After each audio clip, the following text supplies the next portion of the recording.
अस्सलामुअलैकुम। Daily gulf Urdu में खुशामदीद। Abu Dhabi में विज़ एयर ने फ़िज़ाई किरायों में 50% कमी का ऐलान कर दिया। आप भी पेशकश से फ़ायदा उठा सकते हैं।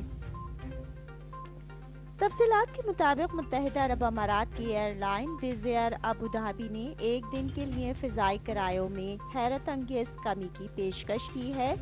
एयरलाइन की जानिब से इसकी तमाम रूट्स पर चल रही परवाज़ों पर 1 सितंबर बरोज़ बुध को बुकिंग करवाने की सूरत में 30% और फ्लैक्स टिकट्स के जरिए बुकिंग पर 50% डिस्काउंट की पेशकश की है।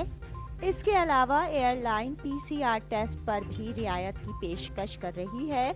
विज़ फ्लेक्स से टिकट बुक करवाने वाले मुसाफिरों को परवाज से 3 घंटे कबल तक टिकट कैंसिल करवाने की इजाज़त होगी, जिस पर उन्हें कोई कीमत अदा नहीं करनी होगी।